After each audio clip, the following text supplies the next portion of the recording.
നമസ്കാരം, ഞാൻ ഡോക്ടർ പ്രവീൺ ചേക്കർ. നിങ്ങൾ എത്ര കോടിക്കണക്കിന് രൂപ മുടക്കിയാലും ഈ ലോകത്തുള്ള ഏത് ഫാർമസി പോയാലും ലഭിക്കാൻ സാധിക്കാത്ത 10 മെഡിസിൻസിനെ കുറിച്ചാണ് ഞാൻ ഇന്ന് ചർച്ച ചെയ്യാൻ പോകുന്നത്. Number 1, exercise. നമുക്കെല്ലാവർക്കും അറിയാം, എക്സസൈസ് ചെയ്ത് കഴിയുമ്പോൾ നമ്മുടെ ശരീരത്തെ പല ഹോർമോൺസിൻ്റെ ഉൽപ്പാദനം വർദ്ധിപ്പിക്കുകയും അതുപോലെ ഇൻസുലിൻ സെൻസിറ്റിവിറ്റി, പ്രമേഹത്തിൻ്റെ ചാൻസ് കുറയുകയും ഹൃദ്രോഗത്തിൻ്റെ ചാൻസ് കുറയുന്നു, ചള്ളു കൊളസ്ട്രോൾ കുറയുന്നു, നല്ല കൊളസ്ട്രോൾ വർദ്ധിക്കുന്നു. അപ്പം എക്സസൈസിൻ്റെ മഹത്വത്തെക്കുറിച്ച് ഞാൻ അധികം പറയേണ്ട ആവശ്യമില്ല.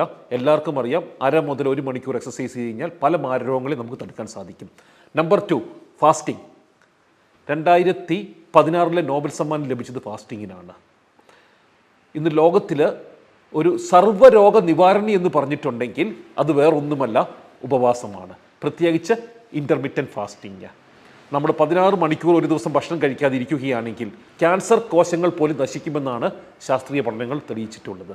മൂന്നാമത്തത് ലാഫിംഗ്, അതായത് ചിരിക്കുമ്പോൾ സ്ട്രെസ് ഹോർമോൺ കുറയുകയും അതുപോലെ തന്നെ നമ്മുടെ പാരാസിമ്പത്തറ്റിക് ആക്ടിവിറ്റി കൂടുന്നതായിട്ട് കണ്ടെത്തിയിട്ടുണ്ട്.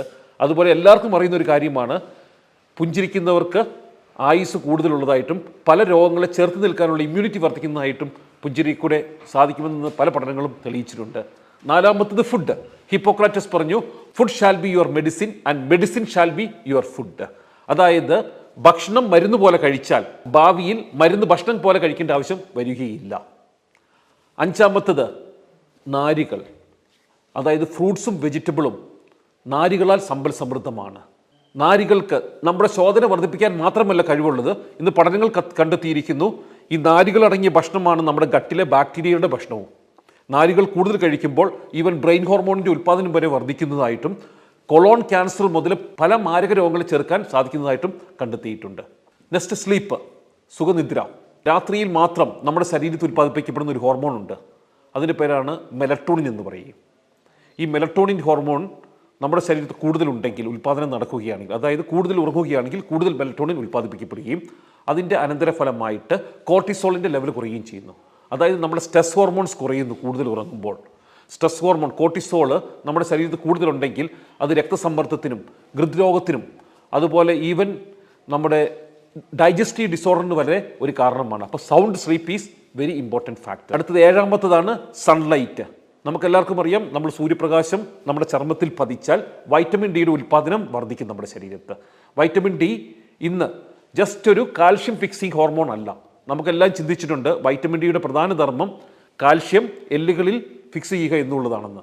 ഇന്ന് പഠനം പറയുന്നു വൈറ്റമിൻ ഡിയുടെ പ്രധാനപ്പെട്ട ലക്ഷ്യം നമ്മുടെ ഇമ്മ്യൂണിറ്റിയുടെ വർധനമാണ്, ബൂസ്റ്റിംഗ് അവർ ഇമ്മ്യൂണിറ്റി.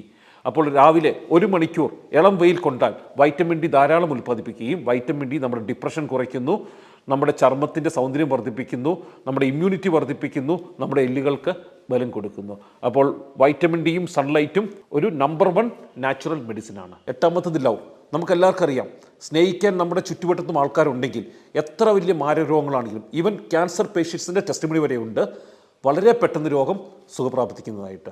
സ്നേഹം നമ്മുടെ ഇമ്മ്യൂണിറ്റി വർദ്ധിക്കും, അതുപോലെ തന്നെ നമ്മുടെ സമൂലം നമ്മുടെ ശരീരത്തിനെ ഉടച്ചു വാർക്കാൻ കെൽപ്പുള്ളതാണ് ലവ്. അടുത്തത് മെഡിറ്റേഷൻ. നമുക്കെല്ലാവർക്കും അറിയാം, എല്ലാ ദിവസവും 1/2 മണിക്കൂർ ധ്യാനിക്കുകയാണെങ്കിൽ വളരെയധികം നമ്മുടെ സ്ട്രെസ് ഹോർമോൺ കുറയുന്നു, നമ്മുടെ സിമ്പതറ്റിക് ആക്ടിവിറ്റി കൺട്രോൾഡ് ആകുന്നു, പാരാസിമ്പതറ്റിക് ആൻഡ് സിമ്പതറ്റിക് ആക്ടിവിറ്റിയുടെ ഒരു ബാലൻസ് അവിടെ വരുന്നു, നമ്മുടെ പ്രതിരോധ ശക്തി ഇമ്മ്യൂണിറ്റി വർദ്ധിക്കുന്നു. ഈവൻ നമുക്ക് ഇടയ്ക്കിടയ്ക്ക് ഉണ്ടാകുന്ന ചില നിസ്സാര രോഗങ്ങളായിട്ടുള്ള ഈ തുമ്മലും ചീറ്റിലും പോലും ധ്യാനിക്കുന്നവർ വളരെ കുറവായിട്ടാണ് കണ്ടെത്തിയിട്ടുള്ളത്. അപ്പോൾ 1/2 മണിക്കൂർ ധ്യാനം ഡെഫിനറ്റായിട്ട് നമ്മുടെ രോഗപ്രതിരോധ ശക്തി വർദ്ധിപ്പിക്കും. ചെറിയ ചെറിയ അസുഖം മുതൽ രോഗങ്ങളെ വരെ തടുക്കാൻ ശക്തിയുള്ളതാണ് meditation. Next, playing in mud, മണ്ണിൽ കളിക്കുന്നത്, അല്ലെങ്കിൽ നമ്മൾ ഗാർഡനിങ് ചെയ്യുന്നത്. ഗാർഡനിങ്ങിന് എങ്ങനെ നമ്മുടെ ഇമ്മ്യൂണിറ്റി വർദ്ധിപ്പിക്കാൻ സാധിക്കുന്നത് എന്തെങ്കിലും ചിന്തിച്ചിട്ടുണ്ടോ? കാരണം നമ്മൾ മണ്ണിൽ കളിക്കുമ്പോൾ മണ്ണിലെ ഒരു ക്രിയേച്ചറുണ്ട്, അതിൻ്റെ പേരാണ് ബാക്ടീരിയ എന്ന് പറയും, ഗട്ട് മൈക്രോബ്സ് എന്ന് പറയും. അപ്പോൾ ഈ ബാക്ടീരിയകൾ ആണ് നമ്മുടെ പ്രതിരോധ ശക്തിയെ നിയന്ത്രിക്കുന്ന പ്രധാന ഘടകം. നമ്മുടെ ഈ പ്രപഞ്ചത്തിനെ നിയന്ത്രിക്കുന്നതും ഈ ബാക്ടീരിയകളാണ്. പാലിനെ തൈരാക്കുന്നതും ദോശമാവിനെ പുളിപ്പിക്കുന്നതും നമ്മുടെ ശവശരീരം മണ്ണിലോട്ട് ലയിപ്പിക്കുന്നതും എല്ലാം ഈ ബാക്ടീരിയകളാണ്.